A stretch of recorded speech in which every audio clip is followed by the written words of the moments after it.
Ziemassvētku prēmija. Un apustuļi sacīja kungam: vairo mūsu ticību. Lūkas evaņģēlijs 17:5.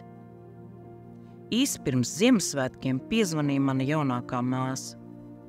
Uzmini, viņa iesāka sarunu. Ar Džekiju nekad neko nevar zināt. Es uztraucos par viņu, par drošību nelielajā dzīvoklītī, pilsētas sliktākajā rajonā, par minimālo darba algu, par to, ka viņai nebija veselības apdrošināšanas polisa un par salūzušo mašīnu. Tikai pirms 4 gadiem viņa pelnīja $100, strādādama bāros, dejodama un dzīvodama pilnīgi citādi nekā es. Brīnumainā kārtā Dievs pilnībā mainīja viņas dzīvi. Es par to biju pateicīga, taču viņas ticība, kas bija sākuma stadijā, tik un tā šķita trausla. Saņēma sevis rokās. Kas noticis? Atceries, es tev stāstīju, ka mums Ziemassvētku būs prēmijas. Atminējos, kā pavisam nesen nometusies uz ceļiem, viņa ar mazu cietu suku bija izberzusi visu grīdu mazajā veikaliņā, kurā strādāja. Tas prasīja vairāk nekā nedēļu, taču māsa bija lepna ar tīro un balto grīdu. Saņemdama $7 stundā, viņa vienmēr darīja vairāk nekā bija paredzēts viņas pienākumos. Džekija pat sagatavoja mazus kārmiņus klientu suņiem. Viņa vienmēr smaidīja, un klienti viņu mīlēja.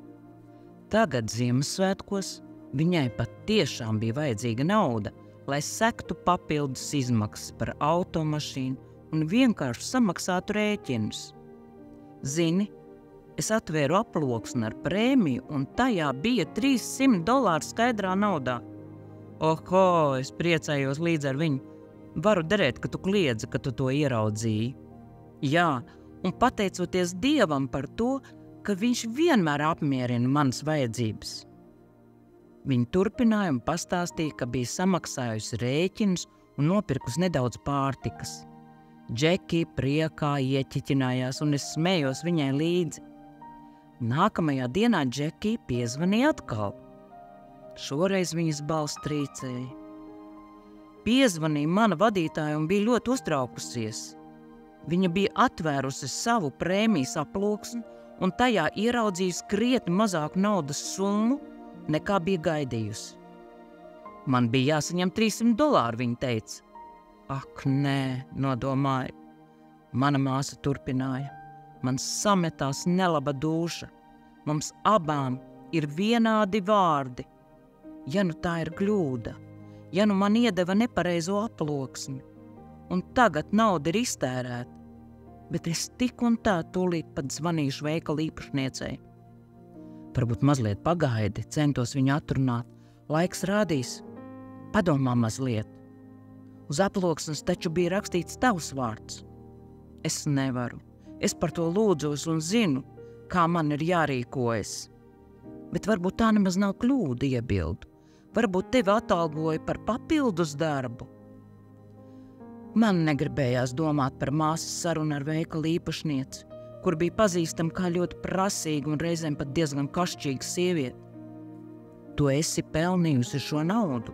Domāju, tev to vajadzētu paturēt.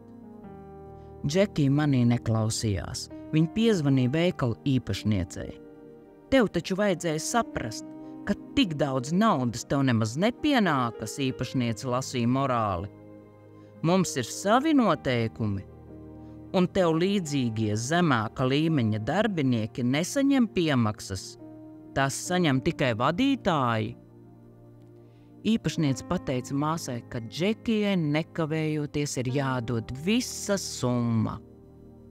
Viņai nepienākas nekāda prēmija. Tas, ko viņa nevarēs atmaksāt, tiks atskaitīts no viņas algas. $300. Džekijai tā bija vesela bagātība. It īpaši Ziemassvētkos. Varījos dusmās.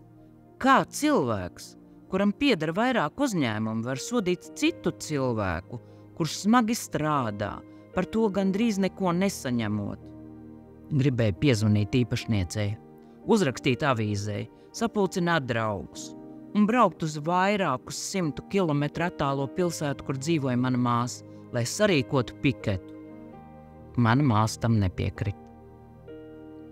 Papildu darbus es strādāju Dievlabā un zinu, ka rīkojos pareizi visu izstāstot, viņa apgalvoja.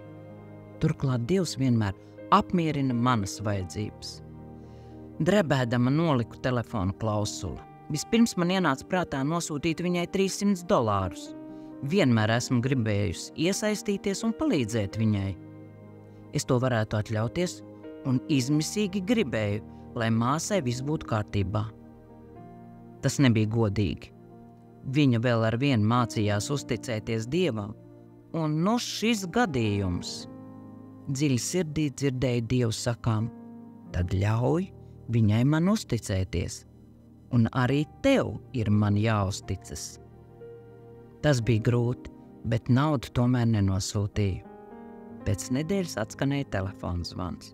Uzmini, Džekija čivināja. Kas nu? Es nedroši pajautāju. Es nopirku loterejas biļeti. Novaidējos.